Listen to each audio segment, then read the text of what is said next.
Welcome back, YouTube family. Jahmal Coleman tapping back in on the Character Elevation Motivational channel. If you've been liking this content you've been hearing, I want you to hit that subscribe button, hit that like button, and definitely share this content with friends and family that you believe this information will be beneficial to.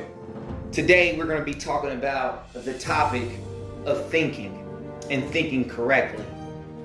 And one of the things that I discovered early on in life was that many of us are under the misconception because we think we actually know how to think. And those are two totally different processes in the way they're laid out, in the way the mechanics of it works, and what it actually looks like.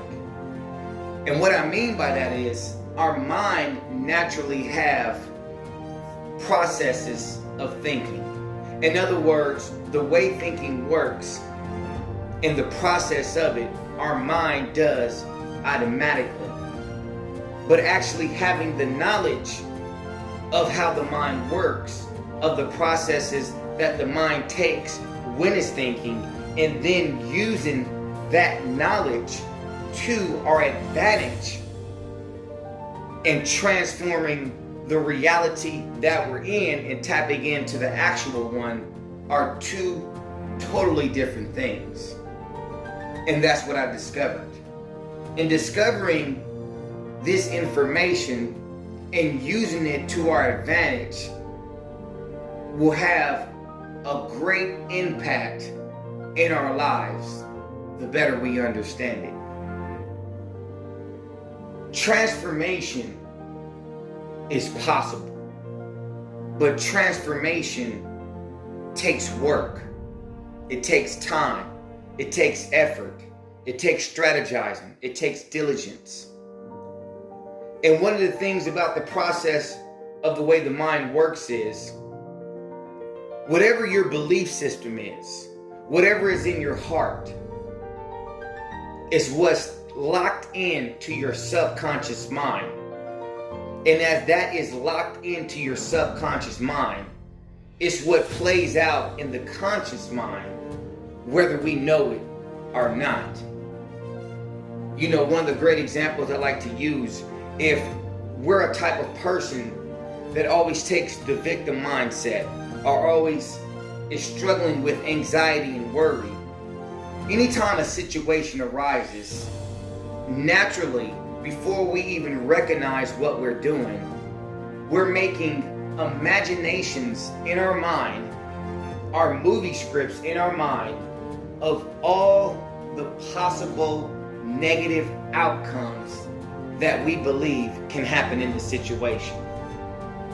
I mean, ponder on that for a minute. Have you ever been in a situation, and this situation is pressing you, and this situation may be very important to you, and you find yourself thinking of all the things that can go wrong? And I mean, you find yourself thinking about all the things can go wrong for a long period of time. And as you're thinking about all these things that can go wrong in your mind and pondering on this, you're actually seeing visual mental pictures in your mind of what can happen and of how it can happen and stuff. I mean, we're actually playing this out. And that's what I mean by the mind has natural processes. This process is not something you have to actually think about to happen.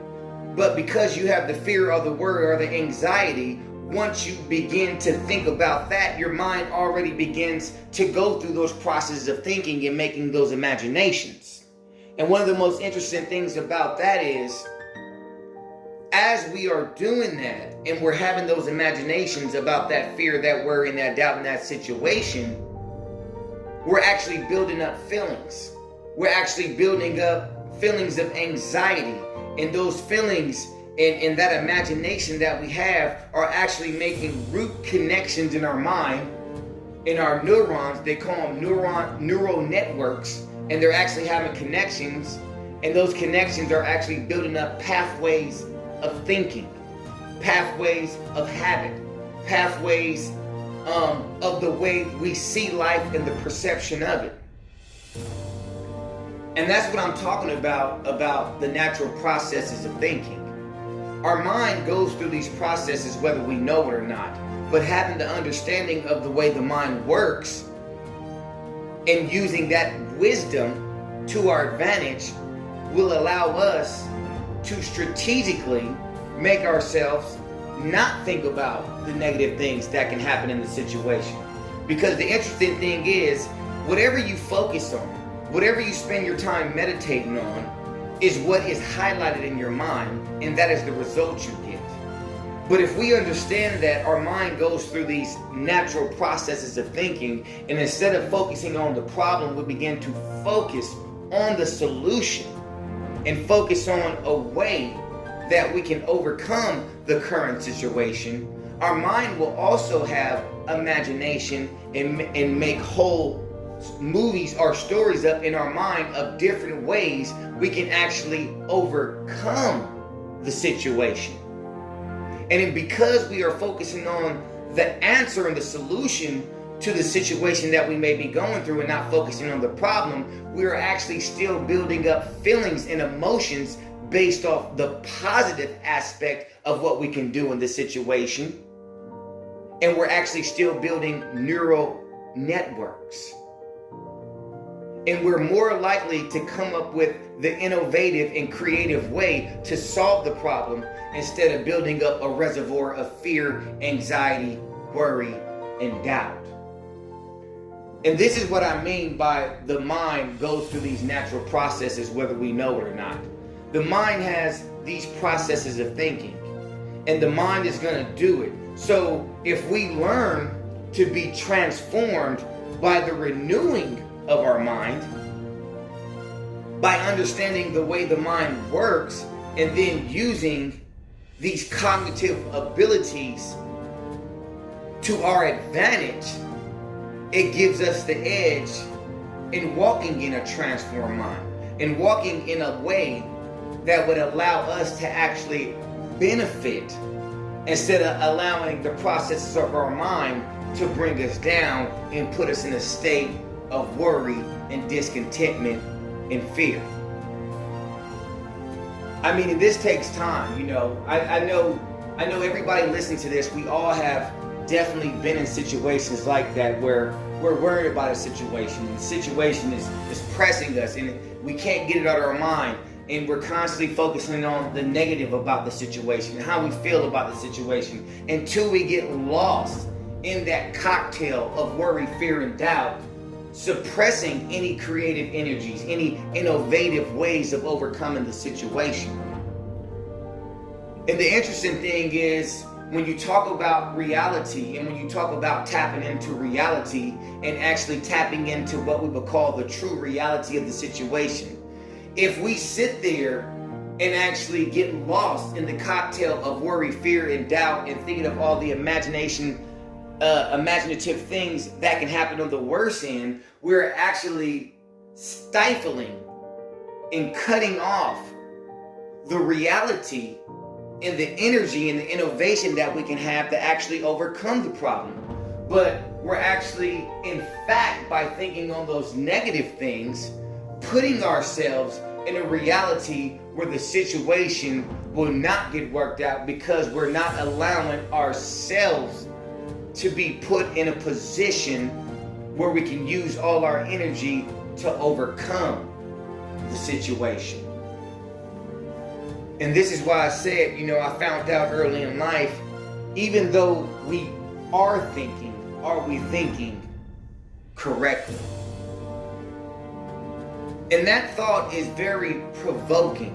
It's very provoking within ourselves. It's very provoking within the life we are living and in every situation we find ourselves in.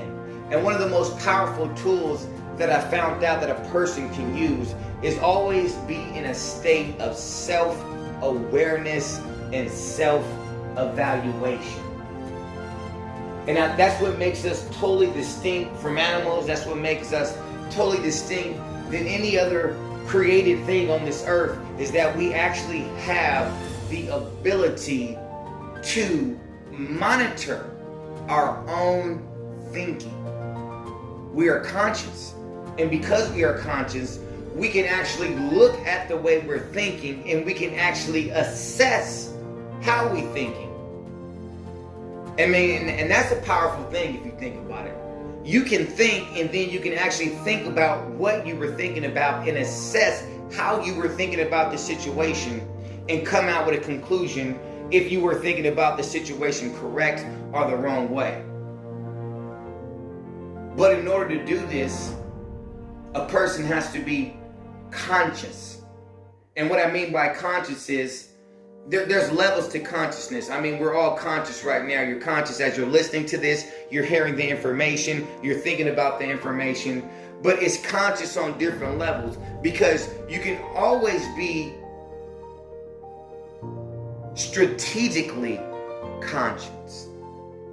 And what I mean by strategically conscious is you're conscious that you're conscious. And when you're conscious that you're conscious, you're more strategic in the things that you're being conscious about. In other words, you've taken it to a new level. You're aware of how you're handling situations. You're aware of your emotions as you're going through situations. You're aware of your weaknesses as you're going through situations. You're aware of how you're assessing the situation as you're assessing the situation. And this becomes a very powerful tool, especially when you're always in a state of being where you're constantly learning. Because there can be no transformation of the mind. There can be no transformation of self or the current reality you're in unless you're taking in new information, and that new information is actually going through the filter of your consciousness and awareness. And a filter is a very powerful thing too. You know, some people don't have a filter, or they don't know how to use their filter. So anything will fall out their mouth, anything will come through their actions, anything will come through their thinking, because there's no filter. And that's what I say about being conscious on certain levels. In other words, they're not conscious enough to have a filter and to understand that certain things should be said at certain times and certain things shouldn't be said at certain times. And certain actions should be done at certain times and certain actions shouldn't be done at certain times. But you only can know that as new information is introduced to you of being able to do that. And that's why transformation of the mind, transformation of thinking, transformation in any state of moving to a truer reality of what you're existing in, we need knowledge. See, knowledge and wisdom is different. Knowledge is the accumulation of facts. Knowledge is the accumulation of things around us. But wisdom is the ability to use that information in your situations of life. And understanding is knowing when to use that knowledge in situations of life. And these things are coupled together. And a lot of this, of what I'm speaking on, this comes with time, this comes with age, this comes with experience of life. But all this suggests that a person is on a conscious level. In other words, as you're taking in information, as you're in a state of constant growth, as you're in a state of awareness, you're taking in information and you're strategically trying to understand how to use this information in your life. And as we go through trial and error, as we try to apply the situation and we find it doesn't work for this situation, but it may work for that situation, we begin to gain that experiential knowledge of life. And that experiential life is what sets us aside from individuals that are not actively engaging in life, that are not actually actively engaging in their life, in being conscious of their life, and what they're doing, and where they're going, where they see themselves in a period of 1 to 2 to 5 years. If you have no aim, you will hit no target. If you have no aim, you will hit no target. See, your aim is the target in which you want to hit. It's the direction in which you want to go. And the more strategic you are about your aim, about your goal setting, about the direction that you are going in, the more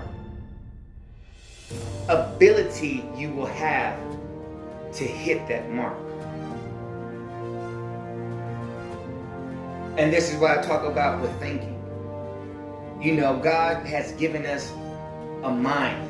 He has given us the ability to choose. He has given us these natural cognitive processes that take place in our mind. And, you know, many of us have never even tapped into the abilities and talents that we have inside of us. You know, we never reach that fullest potential. We never come to the actualization of self, the actualization of what is actually locked down inside of us and what particular talents we have as individuals. I mean, each one of us, everybody hearing this is a very powerful person in their own lane. In other words, there's stuff that you can do that can't nobody else do. But have you discovered what you can do?